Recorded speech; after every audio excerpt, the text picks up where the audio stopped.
지금 공부에 영향을 미치는 요인들 중에 유전이 14% 그리고 환경이 23% 이렇게 하면은 궁금하실 거예요. 그러면 나머지는 뭐야? 일공심의 백성입니다. 남기성입니다. 오늘은 유전과 공부의 관계에 대해서 말씀드리려고 합니다. 소개시켜드릴 연구가 하나 있어요. 유전자를 분석하기 위해서 쌍둥이, 일란성 쌍둥이하고 이란성 쌍둥이를 주로 많이 연구를 했어요. 그래서 그 아이들이 어렸을 때부터 고등학교 그리고 이렇게 대학교 진학하는 것까지 이제 쭉 연구를 한 결과입니다. 이 연구는 세 가지를 보는데 일단은 학업 성취, 즉 학교 성적을 말씀드리는 거고요. 그리고 두 번째로는 유전적인 영향. 그러니까 특정 부분 뭐 지능을 영향을 주는 유전자를 따로 뗀 게 아니라 유전자 전체를 다 분석을 해가지고 그 유전자 전체가 공부에 어떤 영향을 주는지를 살펴본 거예요. 그리고 또 다른 하나의 팩터는 SES라고 하는데 Social Economic Status인데 요거는 두 가지로 보시면 돼요. 부모님의 학력 수준하고 직업. 근데 여기서는 뭐 그 직업에 따라서 관계가 있죠. 경제력이. 근데 경제력을 딱 질문하는 건 아니에요. 그래서 부모님의 학력 수준과 직업 종류를 가지고 아이의 환경을 이제 판단하는 거죠. 그래서 내용을 이제 살펴드리게 되면은 유전이 그 성적, 고등학교 성적에 영향을 미치는 분석을 살펴보면 약 14%의 영향을 미친다고 연구 결과가 나와 있고요. 그리고 사회적인 그리고 경제적인 영향, 즉 환경의 영향은 23%의 영향을 미친다. 이렇게 나와 있어요. 그런데 여기서 보면은 14%, 23% 하니까 적은 것 같지만 요거는 체감적으로 느끼실 때는 훨씬 더 크다고 보시는 게 맞아요. 통계적으로 설명하기 좀 어려우니까 그거를 보여드리는 그래프를 좀 보여드릴게요. 첫 번째로 볼 수 있는 거는 그 유전자하고 환경의 영향이 나이대별로 어떤 성적에 영향을 미치냐. 나이가 어렸을 때는 영향이 오히려 적다가 아이가 고등학교 가고 대학교 진학할 때쯤 되면 그 영향이 더 커져요. 두 개 다 그렇습니다. 그래프를 보시면 그래프가 이렇게 쭉 올라가시는 것을 볼 수가 있어요. 나이대별로 영향이. 환경적인 영향이 계속 더 크지만 이 트렌드는 나이가 먹으면 먹을수록 환경하고 유전자의 영향이 오히려 성적에 미치는 영향이 더 크다. 그거를 이제 보실 수가 있는 것이고요. 그 다음에 또 이게 어떤 영향을 가지는지 좀 그림을 그려볼 수 있는 거는 그래프를 보시면은 이 그래프는 뭐냐면은 유전적으로 공부에 적합한 최상위 10%의 학생들이 어떻게 성적 분표가 나오냐 살펴보면은 분명한 거는 이 50%, 즉 평균적인 성적보다 훌륭한 아이들이 훨씬 더 많습니다. 지금 딱 보면은 한 70% 정도의 학생들이 평균 이상의 성적을 얻고 있어요. 상위 10%의 유전자를 가진 아이들이. 그런데 특이점은 뭐냐면 하위 10%의 성적을 가진 아이들이 상당히 꽤 됩니다. 즉 상위 10%의 유전자를 가졌음에도 불구하고 공부를 좀 정말로 못한다고 할 수 있는 하위 10%의 성적을 가진 아이들이 꽤 많아요. 꼬리가 상당히 두툼합니다. 그 5% 전후로도 상당히 비율이 꽤 있다는 거. 요것이 시사하는 바가 있고요. 그러면은 유전적으로 불리한 하위 10%의 아이들이 가진 성적은 평균 이하의 학생들이 한 70% 이상이 되는 건 맞아요. 하지만 10% 즉 성적 공부를 정말로 잘한다 하는 학생들의 포함되는 비율도 상당하다.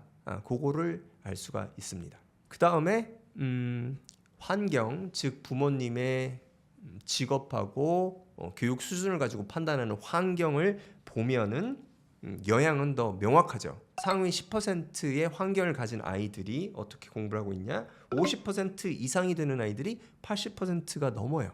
영향이 더 크죠. 그런데 또 여기서도 시사할 거는 환경이 최상위 10%라고 해도 성적이 그 5%, 10% 미만으로 떨어지는 아이들이 분명히 있고 상당수가 있다. 그리고 환경이 열악하다. 하위 10%의 환경을 가진 아이들을 보면은 평균 밑으로 떨어진 아이들이 80%가 넘습니다.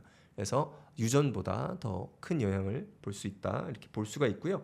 그리고 여기서도 알 수 있는 거는 상위 10% 공부 좀 잘한다고 하는 아이들 중에서도 그 열악한 환경에서 공부하는 아이들이 꽤 된다. 그거를 볼 수가 있습니다.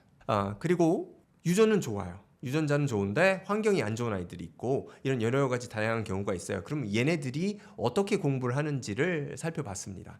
그래서 보면은 유전자가 좋은데 환경은 좋지가 않아요. 그럼 얘네들은 평균보다 조금 떨어지는 정도의 성적을 평균적으로 보여줬어요. 그런데 환경은 굉장히 좋은데 유전자는 좀 안 좋은 경우에요. 그러면은 성적이 평균 이상이 나와요. 물론 환경도 좋고 유전자도 좋다. 그러면은 성적이 잘 나오죠. 그래서 이 성적이 잘 나오는 정도는 그 영국이니까 A- 정도 평균이 나온다고 합니다. 그리고 성적 그 유전자도 안 좋고 환경도 안 좋은 아이들의 성적을 살펴보니까 성적이 낮게 나와요. 그 정도는 이제 A, B, C로 따지면 C 정도가 나오게 됩니다. 유전자 그리고 환경의 영향 상당합니다. 지금 그래프 보시면 알겠지만 하지만 중요한 거는 뭐 판단을 하실 필요가 있을 것 같아요. 유전자가 안 좋아. 그러면 공부하지 말아야 돼? 그런 건 아니에요. 지금 살펴본 거는 대부분 평균값을 가지고 이제 말씀을 드린 거고요. 아까 그래프 이렇게 분산 그래프에서 나와 있듯이 예외라고 볼 수 있는 경우가 상당히 있다. 그거를 받아들였으면 좋겠어요. 즉 유전자가 하위 10%라고 해도 상위 10% 가는 학생들이 상당히 있어요. 그러니까 이거는 영향은 충분히 있는 거, 평균적으로 영향은 많다는 건 알겠지만 절대적이지가 않아요. 그러면 나머지는 뭐야? 이렇게 궁금하실 수 있는데 사람이라는 건 또 자유의지가 있기 때문에 또 자기 삶을 바꿔나가잖아요. 그럼 여러 가지 복잡한 요소들이 나머지를 차지하고 있는 겁니다. 그런데 우리는 평소에 생각할 때 이렇게 복잡하고 다양한 요소를 간과하고 좀 적게 생각하는 경우가 있어요.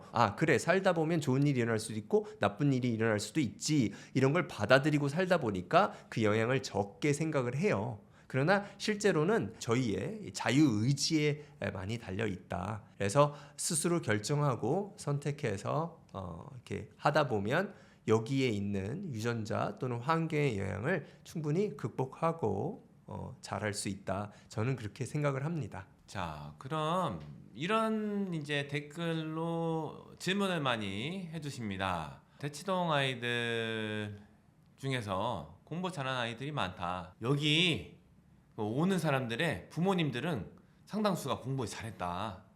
그래서 유전자가 좋은 게 맞고 환경도 좋은 게 맞다. 비싸지 않냐? 비싼 데 살 수 있는 거면 저기 재력이 있는 거니까 환경도 좋은 거다. 이렇게 주장을 하시는데 이거에 대해서는 어떻게 우리가 생각하면 좋을까요?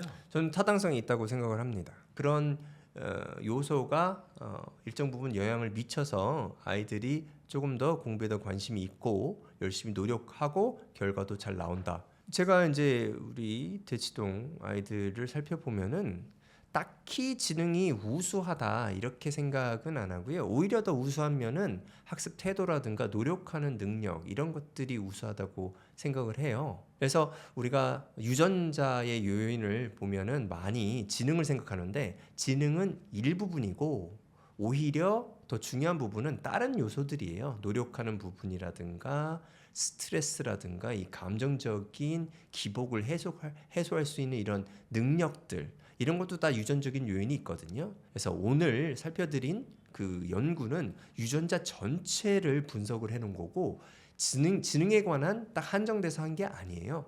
그래서 오히려 지능보다는 다른 요소들의 영향이 더 크다. 그래서 제가 여태까지 본 거는 유전적으로 봤을 때는 아이들이 우수한 면이 있다. 그 면은 노력 그리고 공부를 대하는 태도가 뛰어난 걸로 알 수가 있다.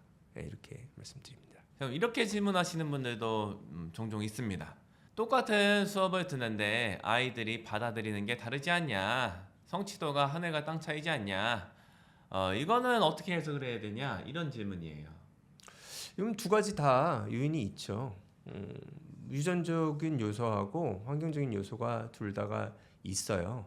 예를 들면은 뭔가 하나를 설명을 하면 그 설명을 일반적으로 따라서 이렇게 생각을 해야 되는데 그런 생각을 경험한 적이 적은 경우가 많아요. 즉 어렸을 때부터 논리적인 대화라든가 논리적인 정보 전달의 경험이 적은 경우는 논리적으로 써져 있는 책이라든가 수업을 들으면 이해가 잘 안 되고 거부감이 생깁니다. 오히려 비논리적인 요소가 강했다고 하면 성장 시기에 비논리적인 게 자연스럽게 받아들이니까 논리적으로 쓴 거는 이해가 안 돼요. 그래서 이런 경우는 어떻게 하면 아이가 이제 논리적인 걸 잘 받아들일 수 있냐? 아이에게 논리적으로 얘기를 하고 논리적인 의사소통이 많아지도록 환경을 조성하면 되죠. 쉽게 할 수 있는 거는 문장으로 대화를 하면 좋습니다. 뭐 먹을래? 난 이게 좋아? 이렇게 단순하게 하지 마시고 부모님이 말씀을 하실 때도 주어 동사 다 넣어가지고 말씀을 해 주셔도 아이가 이해할 수 있는 나이가 되면 문장으로 말씀하시는 게 좋아요. 오늘은 날씨가 안 좋으니까 우리 나가지 말고 집에서 놀도록 하자. 요거죠. 야 저거 봐. 오 저 번개. 야 우리 이제 집에 있자. 요거랑은 조금 차이가 있는 거예요. 그리고 또 이제 관련 있는 연구 결과가 뭐냐면은 부모님이 쓰시는 단어에 따라서 아이의 국어 성적이라든가 뭐 모국어 영어 같은 경우 영어 성적이 많이 달라지는 경우가 많아요. 즉 아이가 어리다고 해서 부모님들이 어른들이 쓰는 단어를 쓰지 않고 아이들의 단어로만 얘기하지 마시고 일정 나이가 되면 어른들이 사용하는 살짝은 복잡한 단어 이런 것도 써서 중간에 넣어가지고 문장으로 대화를 하시면 아이들이 이렇게 논리적인 언어에 익숙해질 수가 있는 거죠. 말씀을 들어보면 이제 유전 대 노력의 대립 구도 이렇게 볼 수는 없는 거겠지요? 노력도 유전의 영향이 큽니다.